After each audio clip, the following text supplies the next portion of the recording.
Ok, Pokémon c'est clairement la meilleure licence. Elle a fait des millions de ventes, elle a généré des milliards de revenus, elle a fait rêver plus de 3 générations, et la licence ne s'est jamais mieux portée économiquement qu'aujourd'hui. Regardez les dernières ventes de la dernière génération, Écarlate et Violet. Et pourtant, la licence se fait déjà depuis plusieurs années détruire par ses fans. Et surtout par ses fans de la première instance, donc ses fans les plus fidèles. Et pourtant, on a l'impression que les créateurs de Pokémon se mettent des œillères et ne réalisent pas ce qu'il se passe avec leur licence. Parce que, bien entendu, on parle là de la licence la plus prolifique de l'histoire des jeux vidéo. Et pour moi, Game Freak a fait une erreur, c'est de passer de la 2D à la full 3D. C'est Blocky 974, et aujourd'hui, voyons pourquoi Pokémon devrait revenir à la 2D. Let's go!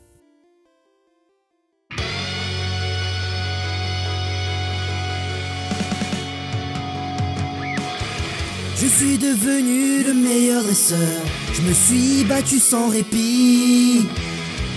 Oui, j'ai tout fait pour être vainqueur et gagner tous les défis. J'ai parcouru la terre entière, j'ai combattu avec espoir les Pokémon et leurs mystères, j'ai le secret de leur pouvoir. Pokémon, attraper, c'est mon histoire.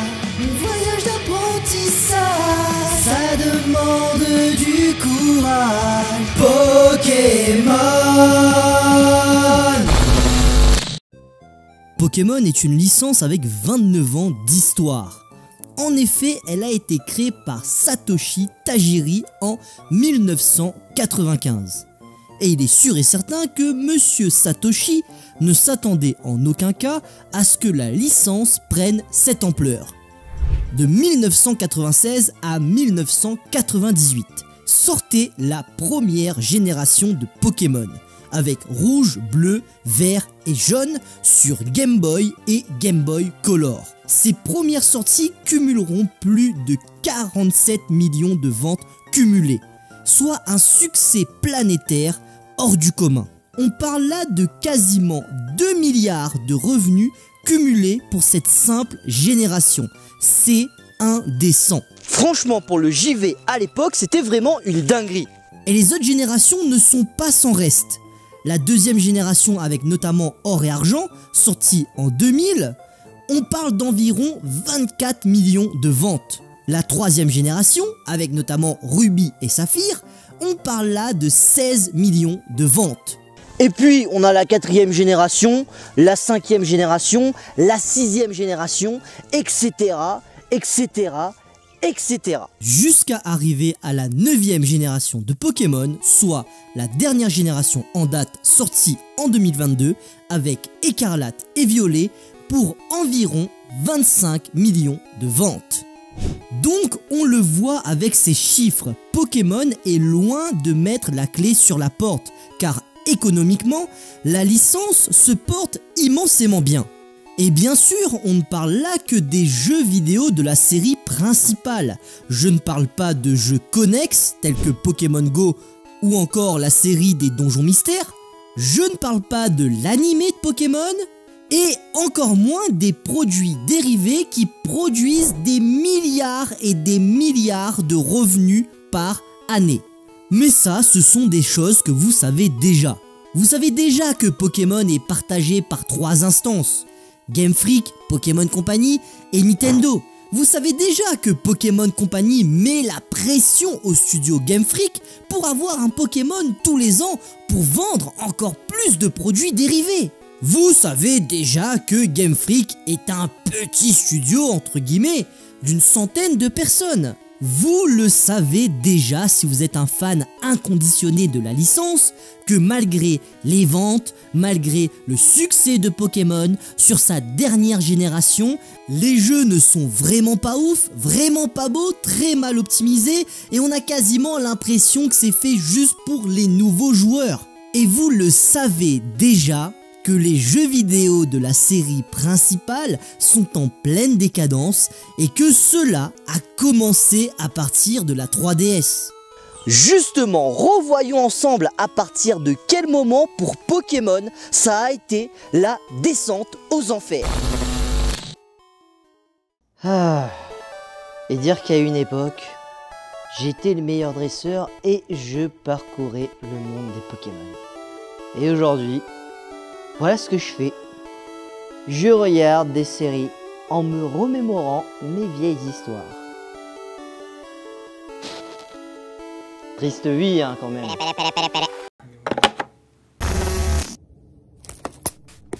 Ça marche là? Professeur Sequoia? Qu'est-ce que vous faites dans mon écran? Bah, dresseur bloc, qu'est-ce que vous êtes devenu? Le meilleur dresseur est devenu un Crisagi ou quoi? Eh, j'ai besoin du meilleur dresseur, hein. Le Pokédex, il va pas se remplir tout seul, hein. Il y a beaucoup de nouvelles entrées. Eh, vous êtes inactif depuis longtemps, là. Ouais, je sais, je suis pas au meilleur de ma forme, mais bon. Que voulez-vous, avec les années, la quête des Pokémon, malheureusement, est devenue un peu lassante. Lassante? La quête des Pokémon? Vous vous êtes fait piquer par une minigale ou quoi? Eh, vous commencez à me faire peur, là. Vous voyez combien de piqueurs, là? 1, 2... Alors, hein, on se remet au boulot. Me faites pas regretter de vous avoir fait fuguer à 12 ans. Donc on arrête de jouer les ronflex et on se bouge. Ouais, vous avez peut-être raison. C'est peut-être le moment de reprendre du service. Ouais, bon allez, je te laisse. J'ai un roucouche sur le feu et un magret de psychoco à finir. Et t'as vu l'heure? J'ai ma séance de massage taille à la boussiflore qui va commencer. Bon, en tout cas, content de savoir que tu reprends le service. Et métamorphes, arrête de prendre la promesse libar. Voyons voir ce que le meilleur dresseur a encore dans le ventre. Allons-y.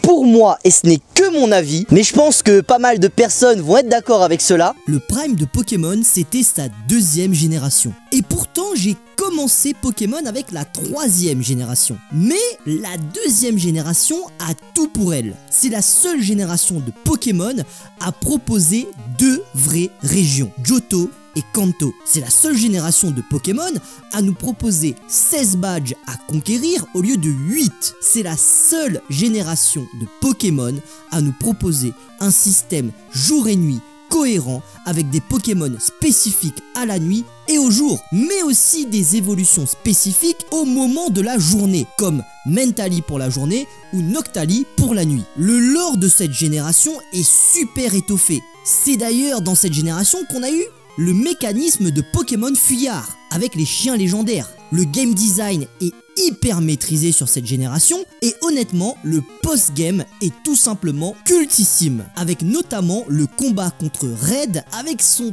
Pikachu surdopé. Non, franchement, la deuxième génération c'était le Prime et elle a été encore plus sublimée avec les remakes Argent, Soul Silver et Or, Earth Gold. Et pourtant, même quelques années après, Game Freak nous a lâché des bangers. Ruby, Saphir, Emerald, avec le trio Groudon, Kyogre, Rayquaza, incroyable.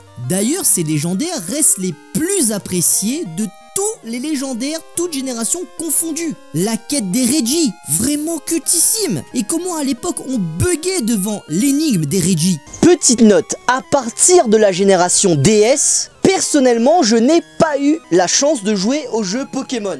C'était un moment de ma vie où je ne jouais quasiment plus aux jeux vidéo. Donc oui, je connais les jeux, mais je n'y ai pas joué. Donc je parle bien entendu là de Pokémon Perle et Diamant, Noir et Blanc 2, mais aussi les remakes de la deuxième génération, Or, Earth Gold et Argent, Soul Silver. La quatrième génération, franchement magnifique, avec le duo de l'espace-temps. D'ailleurs, je n'ai joué qu'au remake et malgré que Diamant et Perle étincelant ont été très critiqués, moi j'ai adoré ces jeux. Noir et Blanc et Noir et Blanc 2, certainement la génération avec le lore le plus développé et le plus conséquent de tout Pokémon. On n'avait jamais connu un lore dans le jeu aussi poussé et avec autant d'impact. Et à partir de la 3DS, la formule peine à se renouveler. Et surtout, on assiste au début du passage à la 3D où on peut parler d'une sorte de 2,5D. X et Y, bien que ce soit ma génération de retour et que je l'ai beaucoup apprécié, commence à montrer l'essoufflement de Pokémon. Avec notamment le choix d'avoir un groupe d'amis au début de l'aventure qui va sillonner le monde de Pokémon avec vous, au lieu d'avoir juste un rival, ce qui du coup réduit grandement l'impact de ce rival dans cette génération. Mais il y a eu aussi des idées tellement incroyables. Les méga évolutions sont venues sauver ce jeu Pokémon, car elles ont ramené un vent de fraîcheur qui a permis de renouveler la formule, notamment au niveau du contenu stratégique qui ravit les joueurs. Et puis, à partir de Soleil et Lune, c'est la vraie descente aux enfers. En vrai, moi, j'ai kiffé Soleil et Lune, mais pour une seule raison, parce que je viens d'une île, je suis natif de l'île de la Réunion, donc du coup je me suis senti un peu plus impliqué dans Soleil et Lune, parce que ça se passe sur une île justement. On enlève le système d'arène avec les badges pour mettre en place un système de doyens. Bon, c'est un choix, à la limite ça va. On casse complètement le game design culte du jeu avec des zones complètement linéaires qui ne poussent plus du tout à l'exploration. On va juste d'un point A à un point Z sans avoir la possibilité de passer par toutes les autres lettres.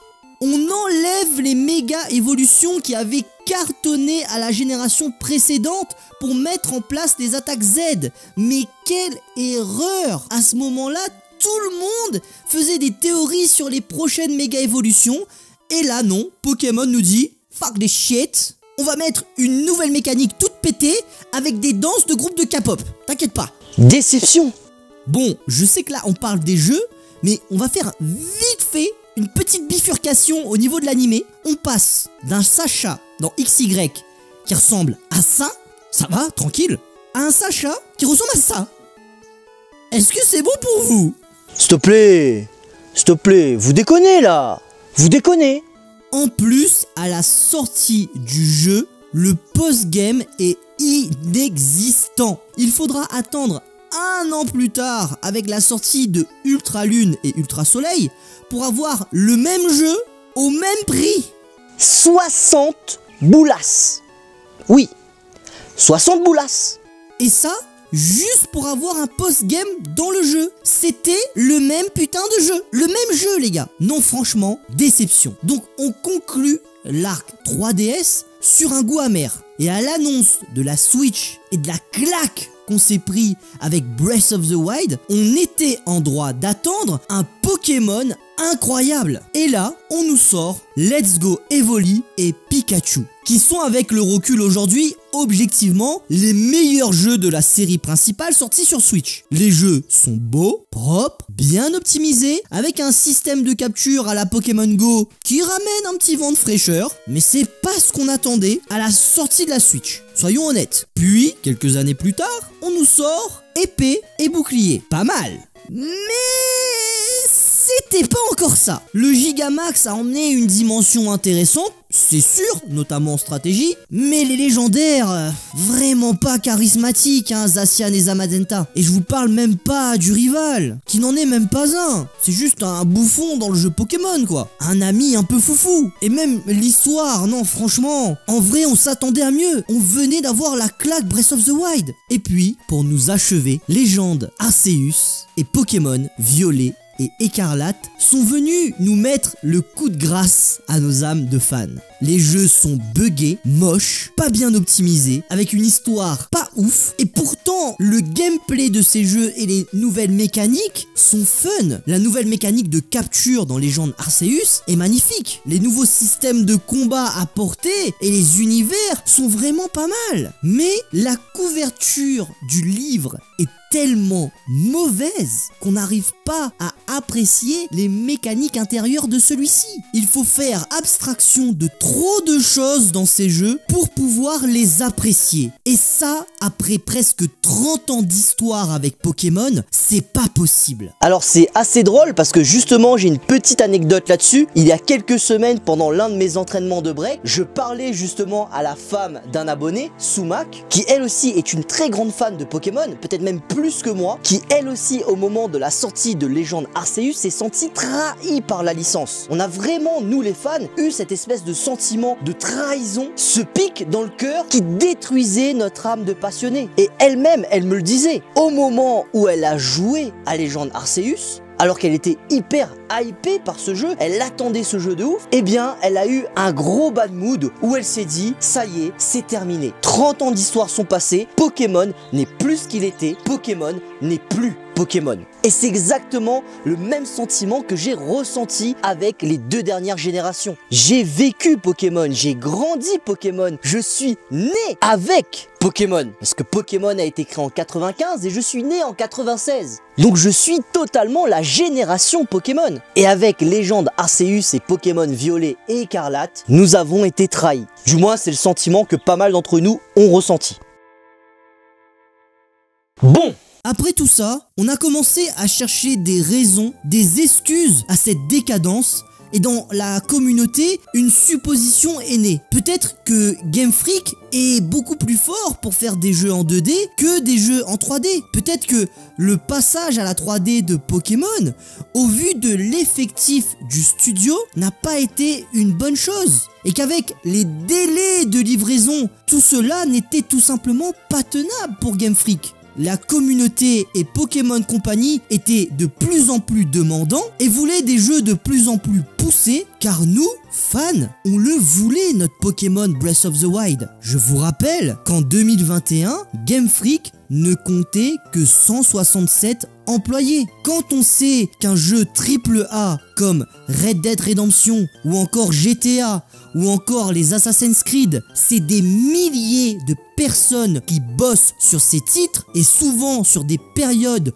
de développement longues, donc là on parle de 5, 6 et parfois même 10 ans de développement, Pokémon ne pouvait pas tenir ce rythme. Pokémon devrait avoir la façon de faire d'un studio AAA. Pokémon devrait avoir le temps qu'il faut pour développer de bons jeux et surtout de bons jeux de la série principale. Pokémon devrait avoir les effectifs suffisants pour développer ses pépites, et ce, même s'il faut demander du renfort des studios tiers de Nintendo comme ils l'ont fait pour Zelda. On parle là quand même de la franchise la plus lucrative mondialement. On ne parle pas d'un petit jeu ou d'un petit studio ou d'une petite franchise qui ne vaut rien. On parle de celle qui a emmagasiné le plus d'argent dans ce monde. Pokémon devrait avoir le temps. Game Freak est complètement capable de faire de bons jeux, et ce que ce soit en 2D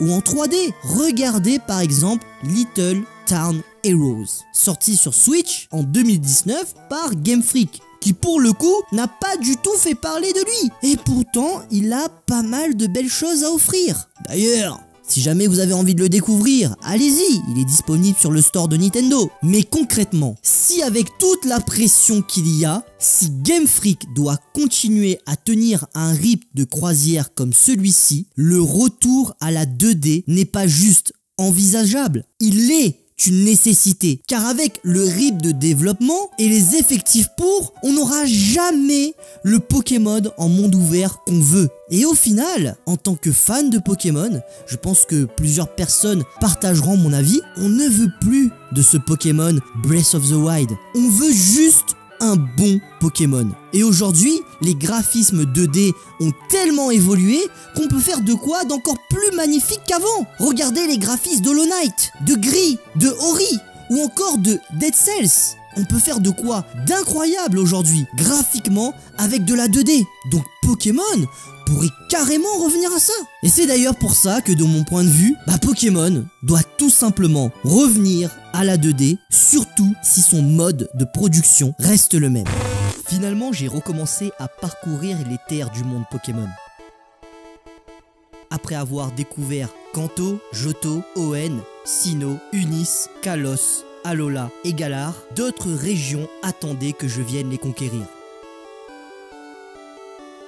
Malgré que je m'étais lassé de la chasse aux Pokémon, il est de mon devoir de continuer. Déjà parce que le professeur Sequoia compte sur moi, mais aussi et surtout parce que je suis Block, le meilleur dresseur. Et j'espère que vous êtes prêts à suivre de nouveau mes aventures dans de nouvelles vidéos.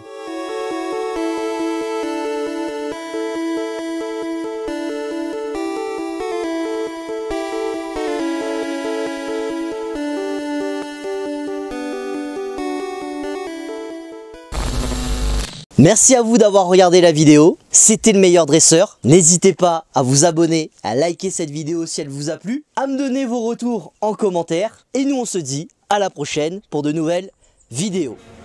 Tchuss!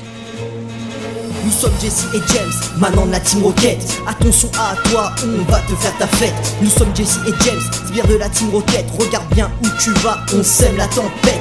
On fait les 400 coups avec notre Miaus. On vole des Pokémon et même des Tortipousse. Comparé aux mafieux, notre parrain Giovanni. On s'envole vers les cieux avec notre Mimiki.